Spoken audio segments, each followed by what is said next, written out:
Channel female मुसाफिर। आज हम लोग जा रहे हैं एक न्यू ट्रैवल जर्नी पर, दिस टाइम विद फैमिली।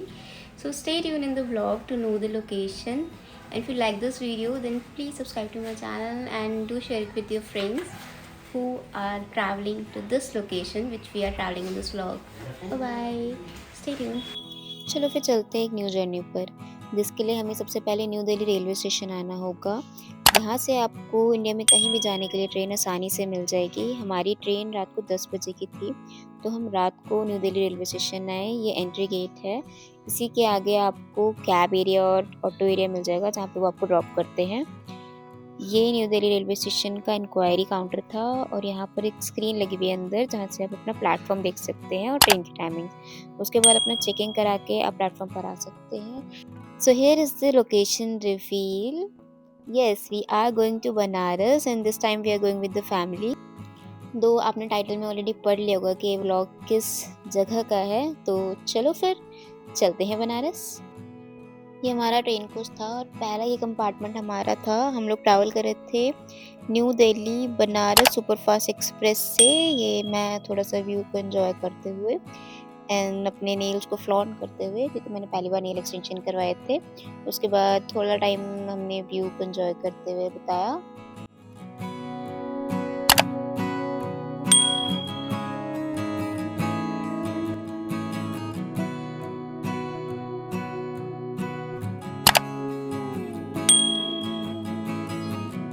हमारी ट्रेन का ट्रैवल लगभग 11 घंटे 10 मिनट का था। हमारी ट्रेन लेट थी, तो हम लगभग 12 घंटे में बनारस पहुंचे थे, सुबह 11 बजे के अराउंड। ये बनारस का रेलवे स्टेशन है। बनारस में कुल 4 रेलवे स्टेशन है: वाराणसी जंक्शन, वाराणसी सिटी, बनारस जिस पे हम उतरे थे, और काशी। सबसे पास आपको बनारस रेलवे स्टेशन ही पड़ेगा, जिसका कोड है BSBS। रेलवे स्टेशन के सामने की तरफ ही ऑटो स्टैंड भी है, जहाँ से आप ऑटो लेकर जा सकते हैं। यहाँ हमसे गडोलिया चौराहे के भैया ने 50 रुपये पर पर्सन चार्ज किया।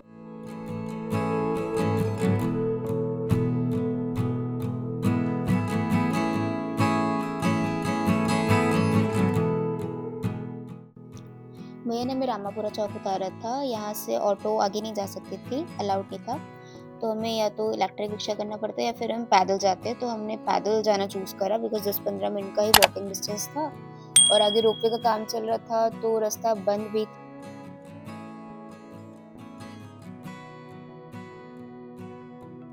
चलते चलते हम आ गए थे नंदी चौराहा पे। इसी को गडोलिया चौराहा भी बोलते हैं। इसी के अराउंड सारा कंस्ट्रक्शन का काम चल रहा है, जो रोपवे वगैरह बन रहा है उसका। इस वजह से रिक्शा यहाँ नहीं आ पाता है आसानी से, या फिर आपको बहुत घुमा कर लाएगा। नंदी चौराहा इसे इसलिए बोला जाता है क्योंकि नंदी जी की मूर्ति लगी है। मूर्ति के राइट साइड का जो रोड है वो गडोलिया कहलाता है। और क्योंकि हमारा होटल हम गए थे, बट उसको रेडी होने में थोड़ा टाइम था रूम को, तो हम बाहर कचौड़ी वगैरह कुछ खाने पीने आ गए थे। तो हमने भैया की कचौड़ी ट्राई करी थी, जो कि हमें 30 रुपीज़ पर प्लेट पड़ी थी, और ये सच में बहुत टेस्टी थी। अगर आप गडोलिया जा रहे हैं तो इन भैया की कचौड़ी ज़रूर ट्राई करना।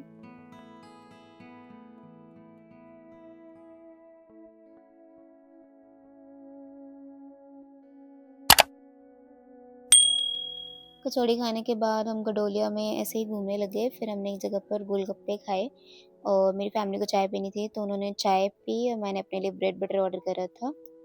अगर आप गडोलिया में चाय ट्राई कर रहे हो तो भैया को स्पेसिफिकली बोल देना कि वो अदरक कुछ इलायची वगैरह डाल दे, वरना चाय कुछ अच्छी बनती नहीं है। फिर हमने ब्रेड वेड खाया और फिर हम अपने होटल के लिए निकल गए। हमारा होटल नंदी चौराहे से सामने की तरफ ये अनारकली फैशन था, उसके सामने वाली गली में था।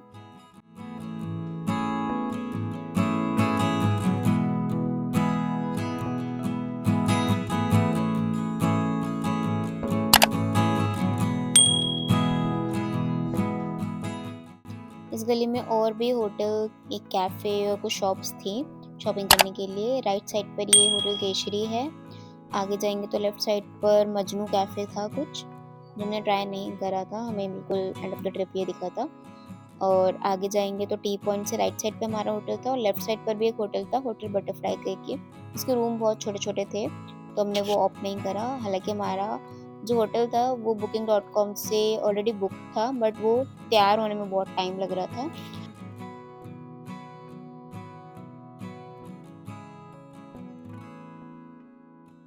ये हमारा होटल था, होटल सानिध्यम बाय साहू, और इसका रिव्यू आपको आगे वीडियो में मिल जाएगा।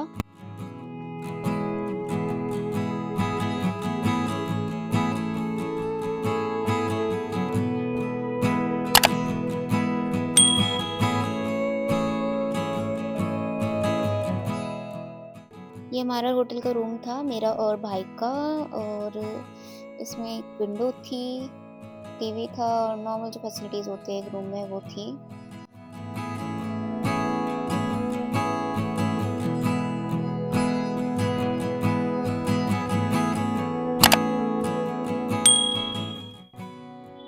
और ये हमारे रूम का वॉशरूम था।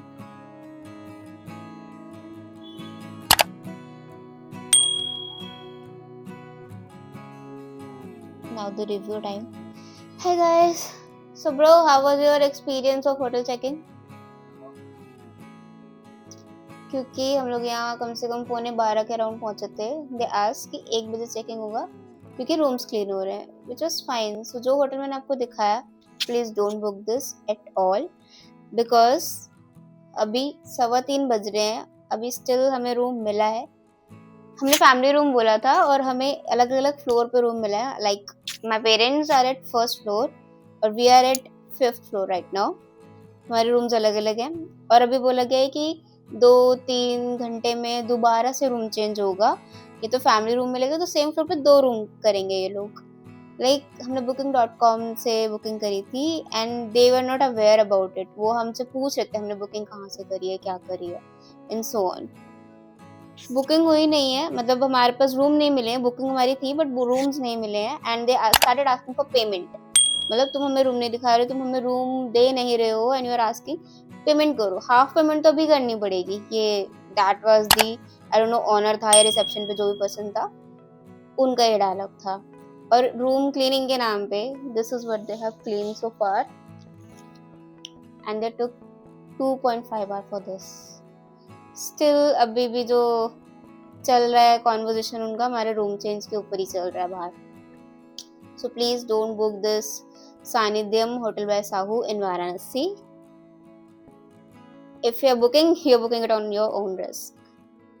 2 घंटे बाद जब हम रेडी हो गए थे और हम बाहर जा रहे थे तभी इन्होंने इंस्टेंटली बोला कि आपको रूम चेंज करना पड़ेगा।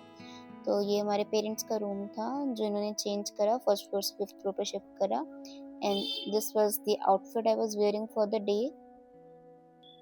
रेडी होकर हम सबसे पहले काल भैरव के दर्शन करने के लिए निकले, और क्योंकि काल भैरव कडोलिया से काफ़ी दूरी पे था तो हमने थोड़ा चलने के बाद फिर भी ऑप्टेड फॉर रिक्शा, जिसने हमसे 50 रुपीज़ ईच पर्सन चार्ज किया था, तो टोटल 200 रुपीज़ उन्होंने चार्ज करे थे और फटाफट रिक्शे पे उन्होंने हमें पहुंचा दिया था। हम लोग बहुत थके हुए थे इसलिए भी ऑप्टेड फॉर रिक्शा। अदरवाइज़ अगर आप काशी आ रहे हैं तो प्लीज़ बी प्रिपेयर कि आपको बहुत चलना पड़ेगा, क्योंकि काशी में काफ़ी जगहों पर रिक्शे वगैरह नहीं जाते हैं, गलियां हैं, तो आपको पैदल ज़्यादा चलना पड़ेगा। ये काल भैरव मंदिर का द्वार है। माना जाता है कि अगर आप काशी आए हैं तो सबसे पहले काशी नरेश, जिन्हें काशी के कोतवाल भी कहा जाता है, काल भैरव, सबसे पहले उनके दर्शन करने होंगे, उनसे इजाज़त मांगनी होगी कि आप काशी घूम सके, तभी आप काशी सुकून से घूम पाएंगे। जब तक आप उनकी परमिशन नहीं ले लेते तब तक आपकी काशी यात्रा में कोई ना कोई विघ्न आता रहेगा। काल भैरव मंदिर पर भी काफ़ी भीड़ थी, हालांकि नॉर्मल जो दिन का टाइम होता है उससे इस टाइम पर भीड़ कम थी। हम लोग लगभग 5:30 बजे के अराउंड काल भैरव मंदिर गए थे। काल भैरव के दर्शन के दौरान ही बीच में हमें ये शिवलिंग वाला मंदिर दिखाई दिया, जहाँ पर पानी भरकर उसको सजाया जाता है फूलों से। हालांकि इसमें अंदर जाकर दर्शन नहीं कर सकते हो, आपको दर्शन बाहर से ही करने पड़ते हैं। काल भैरव मंदिर के सामने से ही आप ये फूल या आपको कोई और सामान लेना हो या पान लेना हो तो वो ले सकते हैं। अंकल जी यहाँ पर रामायण देखते हुए पान बना रहे थे। मंदिर के बिल्कुल सामने से भी आप ये फूल और सामग्री ले सकते हैं। ये आगे हमारे बाबा का दरबार है। हमारे दर्शन लगभग आधे घंटे में हो गए थे। उसके बाद हमने बाहर आकर कुछ चाय वगैरह ली थी। एज़ यूजुअल मेरी फैमिली ने चाय ली थी और मैंने ब्रेड वाला सैंडविच लिया। यहाँ से बाहर निकलने के बाद हमने समोसा चाट और गोलगप्पे भी ट्राई किए। उसके बाद हम डायरेक्ट काशी विश्वनाथ आ गए थे भोलेनाथ के दर्शन करने के लिए। यहाँ से लेफ़्ट साइड से आपका एंट्रेंस था और ये सामने की तरफ मंदिर था। चेकिंग की लाइन क्रॉस करने के बाद ये कॉरिडोर का एरिया था। अगर आपको जानना है कि आप क्या-क्या ले जा सकते हैं और क्या-क्या नहीं, तो आप मेरे चैनल पे बने रहिए। अगले ब्लॉग में आपको पूरी डिटेल वीडियो दूँगी इस चीज़ की। ये एरिया भी काशी विश्वनाथ का कॉरिडोर का एरिया ही है। यहाँ पर आप लेफ्ट साइड पर, राइट साइड पे लॉकर्स हैं, वहाँ पर आप अपने फ़ोन जमा करवा सकते हैं, क्योंकि अंदर मंदिर में फ़ोन अलाउड नहीं है। और भी चीज़ें अलाउड नहीं है, बट वो यहाँ नहीं रखी जाती। वो कहाँ रखी जाती है ये मैं आपको अपने नेक्स्ट ब्लॉग में बताऊँगी और दिखाऊँगी भी कि आप कहाँ रख सकते हैं। चलिए अभी बाबा के दर्शन करते हैं। माना जाता है कि काशी विश्वनाथ के सिर्फ शिखर दर्शन से ही मनुष्य को जीवन और मरण के चक्र से मुक्ति मिलती है और बाबा विश्वनाथ का आशीर्वाद भी मिलता है।